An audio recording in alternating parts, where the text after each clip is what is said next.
Breaking news ప్రకాశం జిల్లాలో జరిగిన ఒక దారుణ ఘటన. ప్రకాశం జిల్లాలో తండ్రిని రంపంతో కోసేసిన దుర్మార్గపు కొడుకుకు సంబంధించిన ఘటన వార్త ఇది. ప్రకాశం జిల్లాలో దారుణం జరిగింది. తండ్రిని రంపంతో కోసేశాడు ఒక కొడుకు. దొనకొండ మండలం ఇండ్ల చెరువులో ఈ ఘటన చోటు చేసుకుంది. మద్యానికి బానిసైన కొడుకు తండ్రిని డబ్బులు అడిగాడు. తండ్రి డబ్బులు ఇవ్వకపోవడంతో తండ్రి ఏసయ్యను మరిదాసు రంపంతో కోసి చంపేశాడు. దీంతో రంపంతో దాడి చేయడంతో తండ్రి అక్కడికక్కడే చనిపోయాడు. పోలీసులు అతన్ని అరెస్ట్ చేశారు. స్థానికులు ఆ మరిదాసును పట్టుకుని స్తంభానికి కట్టేసి చితకొట్టారు. డబ్బులు ఇవ్వలేదని కన్న తండ్రిని రంపంతో కోసి చంపేసిన ఒక దుర్మార్గపు కొడుకుని ఇప్పుడు మీరు ఆర్టీవీ స్క్రీన్ పైన చూస్తున్నారు. డబ్బుల కోసం ఇంతకుముందు తాతను చంపేశాడు ఒకడు, అనుమానంతో భార్యను చంపేశాడు మరొకడు, ప్రేమించలేదని ప్రియురాలను చంపేశాడు ఒకడు, వీడు తండ్రిని చంపేశాడు డబ్బులు ఇవ్వలేదని. చూస్తున్నారా, చుట్టూ జనం కూడా ఉన్నారు. అక్కడ వాడిని పట్టుకుని కట్టేసి ఆ స్తంభానికి కట్టేశారు. ఒకసారి అక్కడ ఏం జరుగుతుందో, ఎవరేం మాట్లాడుతున్నారో విందాం.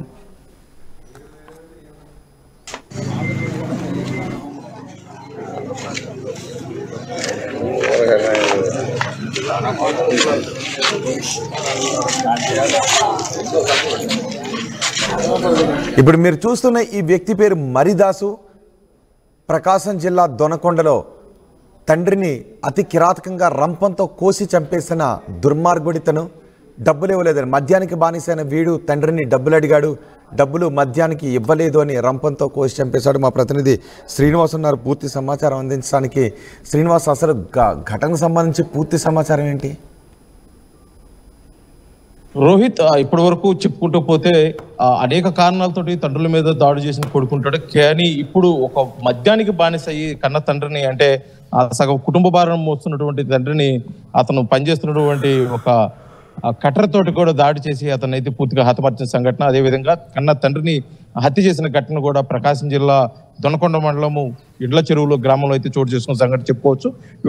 వివరాల్లోకి వెళ్తే అతను చిన్న కుమారుడు తోటి కలిసి మరీదాసు తోటి కలిసి, అతను చిన్న కుమారుడు మరీదాసు, ఇతను యేసు గత కొంతకాలంగా ఒకే నివాసంలో ఉంటున్నాడు. ఎందుకంటే మొదటి నుంచి కూడా యేసు అనే అతను రైల్వేలో గ్యాంగ్ మ్యాన్ గా వర్క్ చేస్తూ ఉన్నాడు. అతను రిటైర్డ్ తర్వాత కూడా చిన్న కొడుకుతో కలిసి ఉంటుంది. చిన్న కొడుకు చిన్న చిన్న పనులు చేసుకుంటూ, అంటే గోడలు కట్ చేసే కట్టర్స్, అదేవిధంగా కటింగ్ యంత్రాలను ఉపయోగించి చేసే పనులు ఉన్నాడు. కాకపోతే ఈ క్రమంలో అతను పూర్తిగా మద్యానికి బానిసైన నేపథ్యంలో అతనికి డబ్బులు లేని అప్పుడల్లా కూడా అతని తండ్రిని అడగటం, అతని దగ్గర తీసుకోవటం, అతనితో గొడవ పడటం ఇలా తరచూ జరుగుతూ వచ్చేవి. కానీ గత రాత్రి మద్యం కోసం అవసరమైన డబ్బులు వాళ్ళ తండ్రి అడిగితే ఇవ్వలేదని చెప్పేసి కొంత ఘర్షణ వాతావరణం కూడా నెలకొంది. ఎందుకంటే స్థానికులు చెబుతున్న ప్రకారము వాళ్ళిద్దరు అరుచుకున్నారు, ఒకరిపై ఒకరు కూడా కొట్టుకునే స్థాయికి వెళ్ళింది. ఇది మనసులో పెట్టుకున్న మరీదాసు నిద్రిస్తున్న సమయంలో, అంటే రాత్రి అంతా ఏం లేదు, ఉదయకాల సమయంలో మళ్ళీ బయటికి వెళ్ళి మద్య సేవలు సేవించాలనే ఉద్దేశంతో కూడా ఎక్కువ అంటే సుమారు 4 గంటలు 5 గంటల సమయంలో కూడా అతను పనిచేస్తున్నట్టే అతను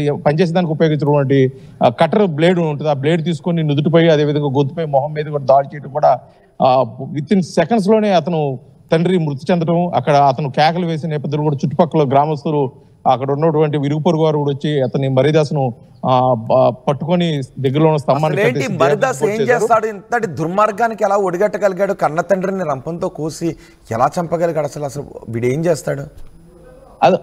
అతను మరీదాసు మొదటి నుంచి కూడా మద్యానికి బానిస అవ్వటం, ఆ విధంగా ఈ కూలినాలు పనులు చేసుకుంటాం. ముఖ్యంగా అయితే ఈ కట్టర్స్ తోటి, అంటే గోడలు కట్ చేయటం, అంటే కరెంటు పనికి సంబంధించిన గోడలు కట్ చేయటం, ఐరన్ కట్ చేయటం, ఇలాంటి పనులకు వెళ్తుంటారని చెప్పి స్థానికులు చెప్పారు. దానికి సంబంధించిన యంత్రాలు ఇంట్లో ఉండటం, ఆ యంత్రాలు ఉపయోగించే దానికోసం అక్కడే పెట్టుకో ఉన్నాడు. అది హత్యకు ఉపయోగించినట్టు అయితే తెలుస్తుంది రోహిత్. ఎందుకంటే అతను రాత్రి జరిగిన గొడవను మనసులో పెట్టుకున్నాడు, మద్యానికి పూర్తిగా బానిసాడు. మొదటి నుంచి కూడా యారగంట కంటే అగ్రెసివ్గా ఉండే అతను మరీదాసు ఇది మనసులో పెట్టుకుని వేకోజాను ఒక ప్లాన్ పథకం ప్రకారం కూడా అతని తండ్రిపై దాడి చేశాడు. దాడి చేసి పారిపోయే క్రమంలో కూడా ఇరుగు పొరుగు వారు వచ్చి అతను పట్టుకోవటం, అతని దేహశుద్ధి చేయడం, పోలీసులకు అప్పగించడం, పోలీసులు కేసు నమోదు చేసుకుని బాడీని పోస్ట్ మార్టం తరలించారు. అతనైతే పోలీసులు అదుపులో తీసుకుని విచారణ చేస్తున్నారు. కానీ గతంలో కూడా తండ్రి కొడుకుల మధ్య ఇటువంటి గొడవలు జరిగాయి. కానీ ఎప్పుడు ఇంతటి పరిస్థితికి అయితే రాలేదు. ఒకరిపై ఒకరు అరుచుకునే వాళ్ళు, మధ్యమతలో కొడుకు తండ్రి మీద దాడి చేయడానికి కూడా ప్రయత్నించేవాళ్ళు. అప్పుడు ఎవరొకరు అడ్డు తీయడం జరిగేది. కానీ రాత్రి సమయంలో, అంటే అందరు నిద్రపోయారు, అంటే ఎక్కువజాము, అంటే 4-5 గంటల సమయంలో ఎవరు ఉండరు అన్న ఒక ఆలోచనతోటి మరీదాసు ఒక ప్లాన్ ప్రకారమే తండ్రిపై దాడి చేశాడు. ఇది రాత్రి జరిగిన గొడవ దీనికి ప్రధాన కారణం. ఆ గొడవకు ప్రధాన కారణం ఏంటంటే ఇతను మద్యానికి బానిస అవడం. ఎందుకంటే ఎప్పుడు మద్యం మత్తులో ఉంటాడు, వెళ్ళి వచ్చే కూలికి నాలుగు వెళ్ళి వచ్చే డబ్బులు కూడా ఆ మద్యానికి సరిపోవటం, ఆ తరచూ తండ్రికి కొడుకులకి మధ్య గొడవ జరగటం, ఇవన్నీ మనసులో పెట్టుకొని మర్రిదాసు ఆ తండ్రిపై దాడి చేశారు. అదేవిధంగా గతంలో చిన్న చిన్న కుటుంబ నేపథ్యం ఆ విషయాలు కూడా ఉన్నాయి. కానీ తప్పని పరిస్థితులు ఇద్దరు ఒకే ఇంట్లో ఉండాల్సి వచ్చింది. ఇవన్నీ కూడా ఒకసారిగా అతని మనసులో మెదిలిన సందర్భంలో కూడా అందరూ నిద్రపోయి అంటే వేకువజామున ఉదయం పూట 4-5 గంటల సమయంలో అతని మీద దాడి చేయడం, అక్కడే హతమార్చడం కూడా జరిగింది. కానీ ఈ దాడి ఉద్దేశపూర్వకంగా చేశాడా లేకపోతే మద్యం మత్తులో చేశాడనే మటుకి పోలీసులు విచారణ తేలాల్సింది. మొత్తానికి జరిగిన సంఘటన ఆ మరిదాసును పట్టుకుని స్తంభాన్ని కట్టేశారు. ఏమంటున్నాడు అక్కడ కట్టేసినప్పుడు? ఏమన్నా పశ్చాత్తాప పడుతున్నాడా? ఏమి లేదు, అప్పటికే అతను మద్యం మత్తులో ఉన్నాడంటే ఎక్కువ అంటే మద్యం సేవించాడా లేకపోతే మరి ఇంకేదైనా గంజా లాంటిది ఏదైనా సేవించాడా, అసలు ఏ మత్తులో ఉన్నాడో తెలియదు. కానీ కట్టేసిన సమయానికైతే మరిదాసు పూర్తిగా మత్తులో ఉన్నాడు. ఆ మత్తు విడవలేదు. విడిపించుకునే విశ్వప్రయత్నం చేసినప్పుడు కూడా స్థానికంలో ఉన్నటువంటి వారు మటుకి పూర్తిగా గట్టిగా పట్టుకొని ఆ తండ్రిని హతమార్చారు. దానికి తోడు చుట్టుపక్కల ఉన్న వారు కూడా కొంతమంది బంధువులు ఉండటము, ఈ హత్య చేశారనే సంఘటన ఒకసారిగా వాళ్ళు జీర్ణించుకోలేని పరిస్థితుల్లో మరిదాసుకి అయితే పూర్తిగా దేహశుద్ధి చేశారు.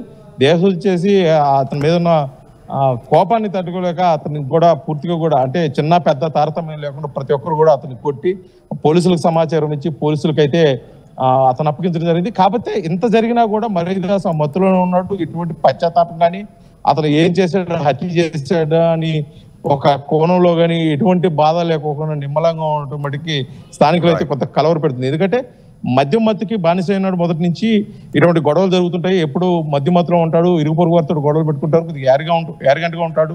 ఇటువంటివి ఉన్నాయి తప్పితే ఇలా హత్య చేస్తారని మటుకి ఎవరు ఊహించలేదు.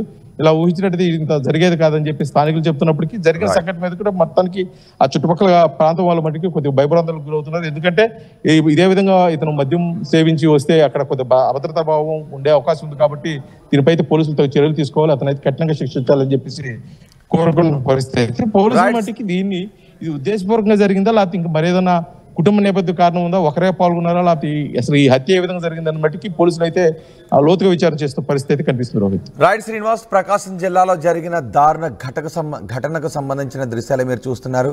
ఆర్టీవీ స్క్రీన్ పైన చూస్తున్నారు. ఒక వ్యక్తిని చేతులు వెనక్కి కట్టి స్తంభానికి కట్టేశారు. ఆ వ్యక్తి కన్న తండ్రిని చంపేశాడు.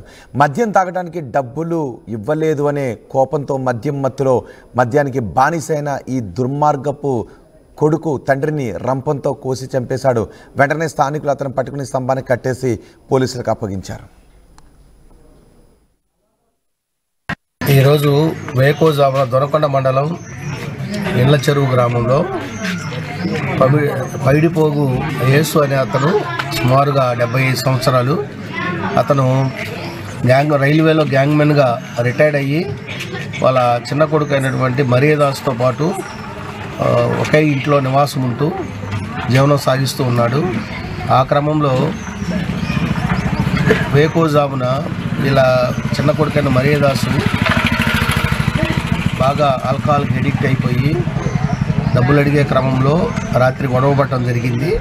ఆ గొడవ పడే క్రమంలో తండ్రి నిద్రపోయిన తర్వాత అతను ఈ డ్రిల్లింగ్ ఫుడ్ కటింగ్ ఉపయోగించేటటువంటి ఇన్స్ట్రుమెంట్స్తో ఐరన్ ఇన్స్ట్రుమెంట్స్తో నిద్రపోయేటటువంటి తండ్రిని బలంగా కొట్టడం జరిగింది తల మీద. దానివల్ల మేజర్గా ఫ్యాటల్ ఇంజరీ. టీవీ యాప్ వార్తల్ని క్షణాల్లో చదివే అవకాశం ఉంటుంది. ఒక న్యూస్ పేపర్, ఒక టెలివిజన్ ఛానల్ మీ చేతుల్లో